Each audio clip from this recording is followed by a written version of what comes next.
Good morning guys, welcome to my new video. और इस video में हम लोग बात करेंगे कि हमारी जो हुंडई की grand i10 neo sports variant है वो most value for money variant क्यों है अपने राइवल्स के कंपैरिजन में।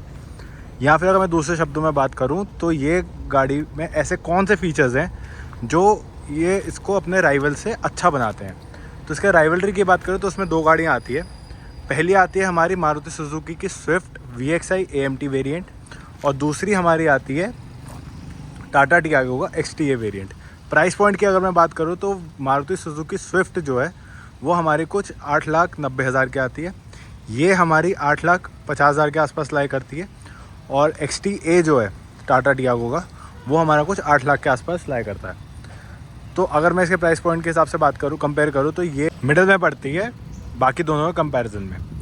तो उस हिसाब से इस हुंडई ने जो इसका प्राइस पॉइंट रखा है तो काफ़ी अच्छा रखा हुआ है और बहुत कंपेटिटिव प्राइस पॉइंट है बाकियों के कंपैरिजन में अगर मैं बात करूँ तो भाई ये इसका था पहला रीज़न। दूसरा रीज़न है इसके ये हेडलैम्प्स। तो इस प्राइस पॉइंट पे या इसके राइवलरी में हमें प्रोजेक्टर हेडलैम्प्स हेलोजन नहीं मिलते हैं। बाकी दोनों जो हैं वो हमें देते हैं सिर्फ हेलोजन हेडलैम्प्स।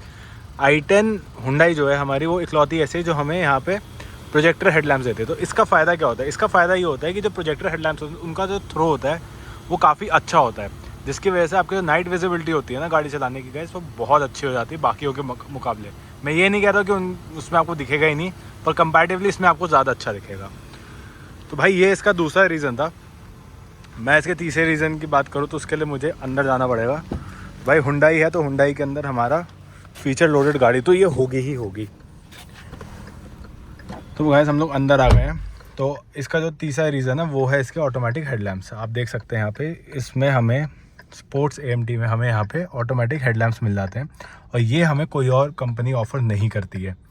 इसका क्या, इससे फ़ायदा क्या होता है कि अगर आपने इसको ऑटो पे रखा हुआ है तो आपके सामने यहाँ पे एक सेंसर है, अगर आप लोग देख पा रहे हैं तो ये सेंसर सेंस करता है कि बाहर जो लाइट है वो कितनी है, और उसके हिसाब से ऑटोमेटिकली गाड़ी की हेडलाइट्स ऑन कर देता है। इस समय बाहर जो है ऑप्टिमम लाइट है, बहुत ज़्यादा अंधेरा नहीं है, इसलिए यहाँ पे लाइट ऑन नहीं है। अदरवाइज़ ये ऑटोमेटिकली हेडलाइट आपकी ऑन कर देता है, आपको ऑन करने की ज़रूरत नहीं है।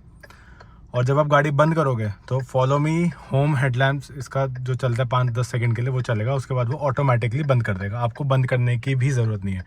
ऑल्दो मैं इसको एक लग्जरी फीचर मानता हूँ, पर इस प्राइस पॉइंट पे और कोई कंपनी फीचर हमें ऑफ़र नहीं करती है, ये सिर्फ हुंडई ऑफ़र करता है, तो इसके लिए ये इसका एक प्लस पॉइंट है।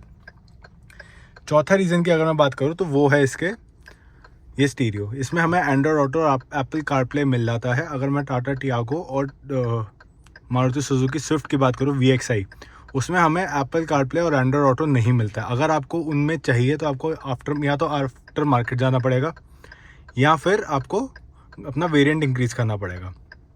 तो आपके पास उन दो में से एक ऑप्शन है। अगर आप उन गाड़ियों के लिए जाना चाह रहे हैं तो आप वो कर सकते हैं, बट हुंडई i10 के अंदर आपको बाय डिफ़ॉल्ट कंपनी दे देती है, और इसका काफ़ी अच्छा आउटपुट है, लैगी बिल्कुल भी नहीं है, और ये काफ़ी अच्छा रिस्पॉन्स भी देता है। मैं भी आपको ये दिखाता हूँ। तो यहाँ मैंने अपना फ़ोन कनेक्ट कर दिया, यहाँ पे आप देख रहे हैं एप्पल कारप्ले चल चुका है। तो अगर मैं इसे ये देखिए बात करूँ तो ये देखिए एकदम स्मूथ है, बिना किसी दिक्कत के चल रहा है, और ये लैगी बिल्कुल भी नहीं है, इसमें कोई लैग नहीं आता है। इसकी आवाज़ मैं आपको पिछली वीडियो में ऑलरेडी सुना चुका हूँ अपनी, जिसमें मैंने इसका वॉक अराउंड कराया, तो उसमें इसकी वॉइस क्वालिटी भी काफ़ी अच्छी आती है। और इसमें जो ब्लूटूथ स्पीकर है उसमें आपका माइक यहाँ रखा हुआ है, तो वो भी काफ़ी अच्छा है। तो ये स्टीरियो के हिसाब से अगर मैं बात करूँ काफ़ी अच्छा इसका आउटपुट है, और ये लैग बिल्कुल नहीं मारता है। तो ये गाइस इसका था चौथा रीज़न। अगर मैं इसके पाँचवें रीज़न की बात करूँ तो वो है इसका AC। इसमें हमें ऑटोमेटिक क्लाइमेट कंट्रोल मिल जाता है, और वो हमें कोई और कंपनी नहीं दे रही है। मतलब बाकी दोनों जो इसके राइवल्स है वो नहीं प्रोवाइड करते हैं, ना टाटा टियागो, ना स्विफ्ट VXI और XTA वेरिएंट में जो इसके राइवल में आते हैं। हाँ, अगर आप इससे ऊपर जाएंगे बाकी दोनों में तो उसमें आपको AMT क्लाइमेट कंट्रोल मिल जाएगा, पर इस प्राइस पॉइंट पे आपको क्लाइमेट कंट्रोल सिर्फ हुंडई i10 ही प्रोवाइड करता है, और कोई कंपनी प्रोवाइड नहीं कर रही है।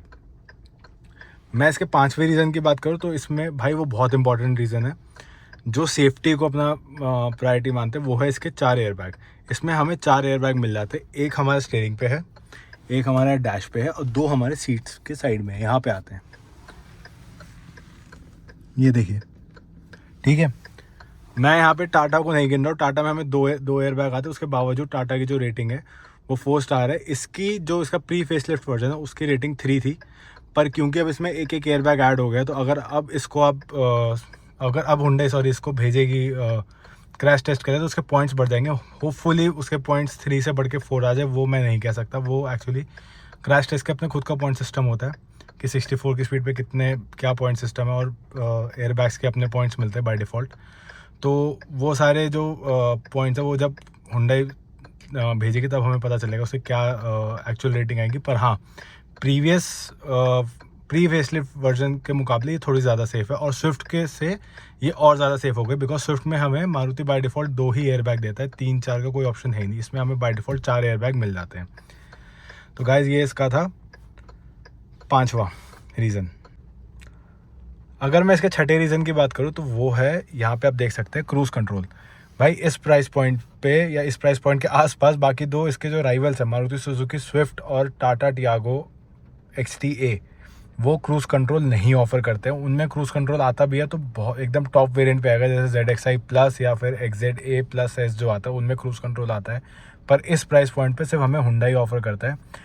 ये गाइस एक कंफर्ट फीचर है, जिसमें हम, जैसे आप मान लीजिए लॉन्ग ट्रिप पे जा रहे हैं, आपका जनरली ड्राइव अगर आपका हाईवे पे और आपको छोटी गाड़ी चाहिए, तो ये आपको बहुत कंफर्ट प्रोवाइड करता है। एक पहला रीज़न तो है भाई, क्रूज़ कंट्रोल का जो फ़ायदा होता है वो होता है इसमें आपने क्रूज़ सेट किया अपना 70-80 की स्पीड पे, हाईवे पे आप चल रहे हैं, आपकी टांगों को आराम मिल रहा है, आपको एक्सीलेटर दबाने की ज़रूरत नहीं है।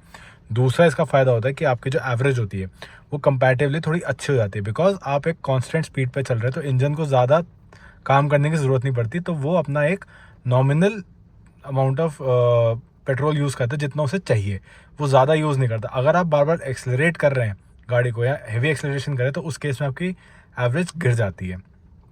तो गाइज़ ये इसका 6ठा फीचर है, या फिर 6ठा प्लस पॉइंट है। मैं ये कहूँगा कि भाई क्रूज़ कंट्रोल हमें इस प्राइस पॉइंट में मिल जाता है Hyundai i10 neo sports AMT के अंदर। मैं इसके 7वें रीज़न की बात करूँ तो वो है हमारा यहाँ पे इंटरनली फोल्डेबल मिरर्स। तो अगर मैं इसके राइवल्स की बात करूँ तो उसमें हमें ये फोल्डेबल मिरर्स नहीं मिलते। ये मिरर्स सिर्फ हमें इलेक्ट्रॉनिकली एडजस्टेबल मिलते हैं, फोल्ड करने के लिए वही तरीका अपने हाथ से बंद करने का। बट अगर मैं इस गाड़ी की बात करूँ तो उसमें हमें इलेक्ट्रॉनिकली फोल्डेबल भी मिल जाता है। ये ऑटो फोल्ड नहीं है, ये इलेक्ट्रॉनिकली फोल्ड है। आप बटन दबाइए और ये फोल्ड हो जाता है। ये भी एक कंफर्ट फीचर है गाइस, बट बहुत अच्छा फीचर है, बिकॉज आपको बार बार दोनों साइड पे, अगर जैसे अकेला ड्राइव कर रहा है तो पहले यहाँ से बंद करेगा फिर वहाँ पे बंद करेगा, तो थोड़ी दिक्कत तो होती है। इससे अच्छा आप हुंडई ने एक बटन दे दिए और आपके दोनों शीशे फोल्ड हो जाते हैं। तो ये था इसका 7वां रीज़न। इसके 8वें रीज़न के लिए मैं आपको इसके रिवर्स गियर में डालता हूँ, और वो है इसका कैमरा। गाइस इसका जो कैमरा है वो मतलब ये जो है फीचर, ये सिर्फ स्विफ्ट पे लागू होता है, टियागो पे नहीं। टियागो में हमें कैमरा ऑलरेडी मिलता है। अगर मैं XT की बात करूँ, XTA में, इसमें भी हमें कैमरा मिलता है। ऑल्दो ये हमारा अडेप्टिव गाइडलाइंस नहीं है, इसमें सिर्फ नॉर्मल गाइडलाइंस दी हुई है जो हमें डिस्टेंस बताती है, ठीक है। और साथ में हमें पार्किंग सेंसर मिल जाते हैं। स्विफ्ट में हमें सिर्फ पार्किंग सेंसर मिलता है, कैमरा नहीं मिलता है VXI के अंदर। ऑल्दो हमें टाटा टियागो और हुंडई i10 स्पोर्ट्स में हमें कैमरा मिल जाता है। और इससे हमारी मतलब इस कैमरा की अगर मैं बात करूँ तो इस कैमरा, ये काफ़ी क्लियर कैमरा है और बहुत अच्छे से दिखता है। इसमें रात में भी काफ़ी क्लैरिटी से दिखता है। ऐसा नहीं है कि रात में हमें इसकी क्लैरिटी कम हो जाती है, इतना ही क्लियर दिखता है ये कैमरा। और ये काफ़ी यूज़फुल भी रहता है जब आप बैक करते हैं गाड़ी। तो गाइस ये इसका था 8वां रीज़न। इसके बाकी 2 रीज़न्स के लिए मुझे गाड़ी से बाहर निकलना पड़ेगा, तो एक बार चलिए बाहर चलते हैं। तो गाइस इसके 9वें रीज़न के लिए अगर मैं बात करूँ तो आप ये देख सकते हैं, अगर रेड कलर की लाइन, ये इसके है डिफॉगर। तो इसमें रेयर डिफॉगर हमें मिल जाता है।